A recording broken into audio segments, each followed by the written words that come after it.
Hello everyone, welcome back to my channel. I hope आप सभी लोग ठीक होंगे।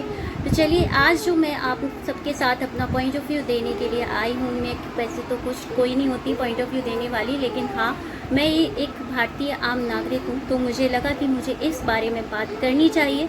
और किस टॉपिक पे जिस पे मैं बात करने जा रही हूँ वो है कल का अहमदाबाद में जो 12 जून को जो हादसा हुआ है, दोपहर में प्लेन क्रैश जो हुआ है, उसके बारे में मैं आप सबसे बात करना चाहती थी।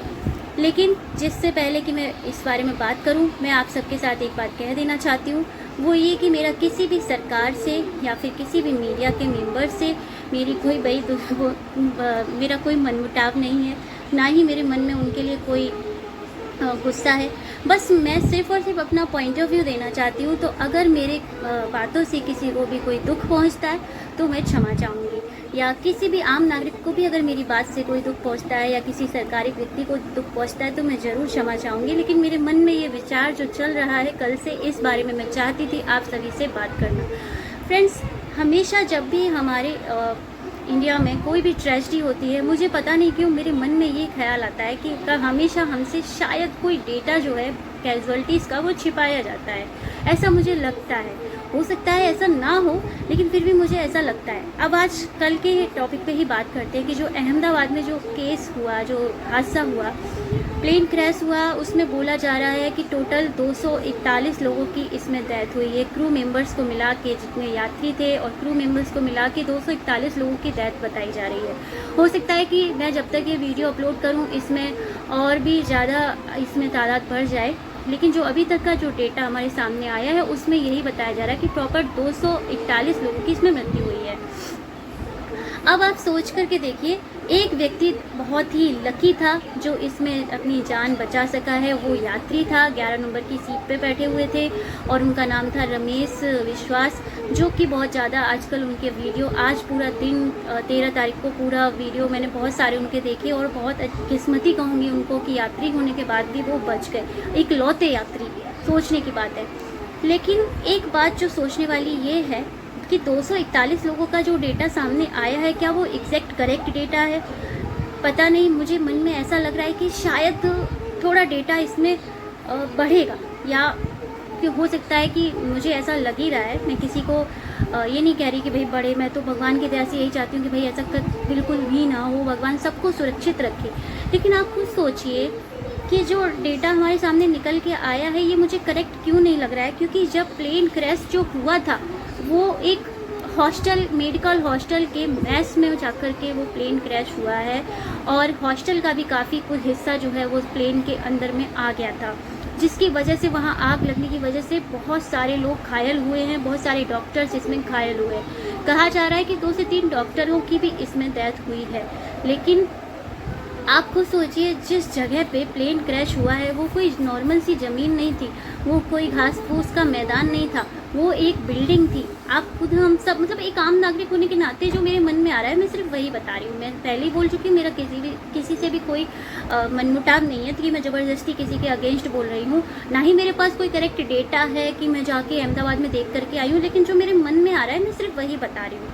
अब हमारे जो मन में एक ख्याल जो मेरे आ रहा है, हो सकता है कि मेरी तरीके से बहुत सारे लोगों के मन में यही आ रहा होगा कि जिस जगह पे वो गिरा वो एक हॉस्टल था और एक मैस था, जहाँ पे जिस वक्त वो गिरा प्लेन जो है वो 1:30 से 1:45 बजे के आसपास वो हादसा हुआ है, जिस वक्त सचमुच में लोग खाना खाने का लोगों का समय होता है, दोपहर के टाइम लंच ब्रेक का सबका टाइम होता है। तो कितना लोग वहाँ पे उस वक्त सोचिए लंच कर रहे होंगे। तो ये हादसा जो हुआ है वो उसमें सिर्फ और सिर्फ यात्रियों की ही डेथ नहीं हुई होगी।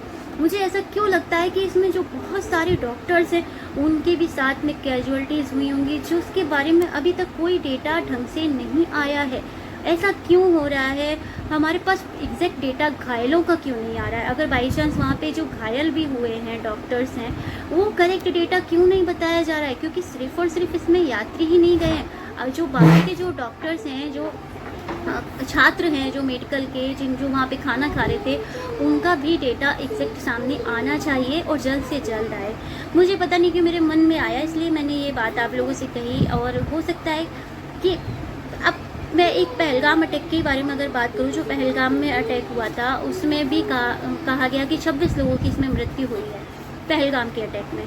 अब आप अंदाज़ा लगाइए कि जो आतंकवादी थे वो आधे घंटे तक गोलियां बरसा रहे थे, तो क्या सच में पहलगाम हमले में सिर्फ 26 लोगों की ही मृत्यु हुई होगी? मुझे ऐसा क्यों लगता है कि एक दो जो वहाँ पे विक्टिम थे, जिन्होंने ये चीज़ें होते हुए देखी, उस टाइम पे जो हादसा मतलब हुआ है पहलगाम में, जो अटैक हुआ, जो अटैक उन्होंने होते हुए देखा, वहाँ लोगों ने जब भागे हैं तो कहा है कि कम से कम 40 से 45 लोग हमारे सामने ऐसे पड़े हुए थे, बिल्कुल बॉडी की तरह पड़े हुए थे।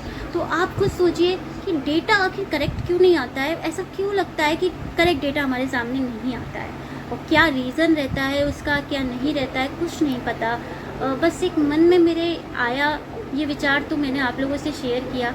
और हो सकता है कि आप लोग मेरी बात से बिल्कुल सहमत ना हो, लेकिन अगर आप मेरी बात से सहमत है तो मुझे ज़रूर कमेंट करके बताना, क्योंकि मेरे मन में तो यही ख्याल आता है कि जब भी किसी भी तरीके का हादसा या किसी भी तरीके की ट्रेजेडी होती है तो कहीं ना कहीं एग्जैक्ट करेक्ट डेटा कभी भी हमारे सामने नहीं आता है, ऐसा मुझे लगता है।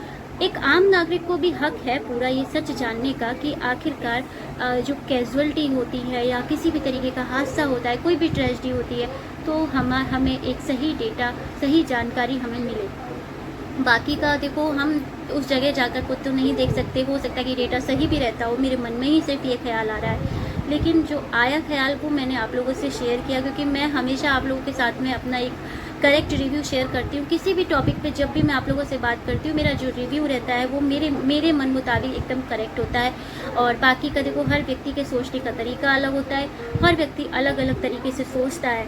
तो जो कल हादसा हुआ, वो जिनके साथ में ये जिनके परिजन जो उस वक्त महसूस कर रहे होंगे, वो हम सोच भी नहीं सकते। क्योंकि बहुत सारे वीडियोस आज मैंने जो देखे, कुछ एक पेरेंट थे जो अपनी बेटी को छोड़ने गए थे और बाय बाय कर रहे थे, और उसके जस्ट कुछ ही सेकंड के बाद उन्हें मालूम पड़ता है कि उनकी बेटी इस दुनिया में नहीं रही कि प्लेन क्रैश की वजह से। तो मतलब अनबिलीवेबल था जो कल ये हादसा हुआ, क्योंकि विद इन 20 से 30 सेकंड के अंदर ये हादसा हो गया। बिल्कुल एयरपोर्ट से निकलते ही जो सीसीटीवी वीडियो हमारे सामने आया, वो बिल्कुल दिल दहल गया। मतलब देख के पूरा बलून की तरह आग का गुब्बारा बन गया था प्लेन उस टाइम पे। मतलब जिनके साथ ये हुआ होगा, भगवान उनकी आत्मा को शांति दे।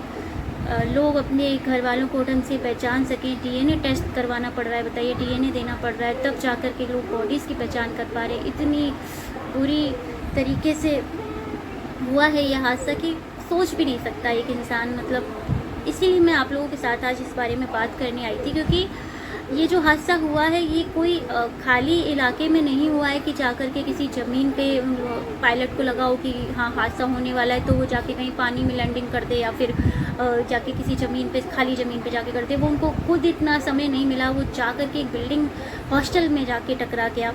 और जिस हॉस्टल में टकराया वो मेस था, मेस में खाना बन रहा था, खाना खा रहे थे काफ़ी सारे बच्चे। तो इस ऐसे में सिर्फ और सिर्फ कैजुअलिटीज़ यात्रियों के साथ नहीं हुई होगी, बल्कि डॉक्टर्स के साथ भी हुई होगी। तो डॉक्टर्स का डेटा भी हमारे सामने करेक्ट आ जाए तो ज़्यादा बेहतर है। बाकी का भगवान ही जानता है, या वहाँ के लोग ही जानते होंगे कि कितनी कैजुअलिटीज़ हुई है, क्योंकि जो अहमदाबाद में उस वक्त वहाँ लोग होंगे मौजूद, उनको भी कैजुअलिटीज़ का अंदाज़ा करेक्ट होगा। लेकिन हम लोगों को इस बारे में इतना करेक्ट आइडिया नहीं है, क्योंकि हम काफ़ी दूर रहते हैं। हर कोई और नागरिक जो मेरी तरफ, मैं तो उत्तर प्रदेश से हूँ, बहुत सारे नागरिकों हैं जो दूर दूर से अहमदाबाद का जो वीडियो है वो देख रहे होंगे। तो किसी को भी करेक्ट डेटा नहीं पता है। सिर्फ और सिर्फ जो अहमदाबाद में वहाँ उस वक्त मौजूद होंगे उनको करेक्ट डेटा पता होगा लोगों को कि कितने लोगों के साथ में ये हादसा हो गया है। चलिए, मिलती हूँ आपसे नेक्स्ट वीडियो रिव्यू में। आई होप आप सब लोग ठीक होंगे।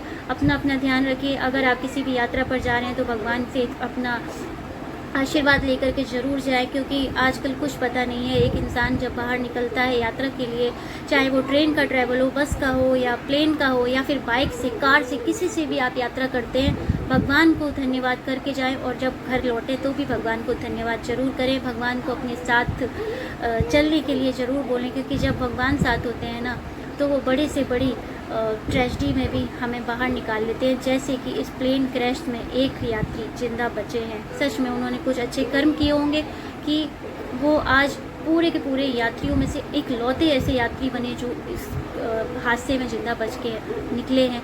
बाकी कर्म तो देखिए सभी अच्छे करते हैं अपने तरीके से, मैं किसी को ब्लेम नहीं कर रही हूँ। जो बाकी यात्री रहे होंगे वो भी अच्छे ही रहे होंगे, लेकिन शायद उनकी ज़िंदगी बचनी थी। जो विश्वास जो थे, रमेश विश्वास, इस वजह से वो बचे होंगे। किस्मत अच्छी कह लीजिए या भगवान का आशीर्वाद कह लीजिए, या माता पिता का आशीर्वाद कह लीजिए, जो वो इकलौते जिंदा बचे हैं।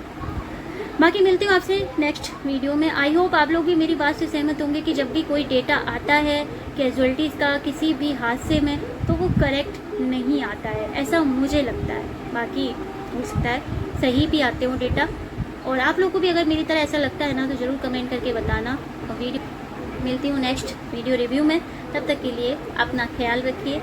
मिलती हूँ नेक्स्ट वीडियो, बाय।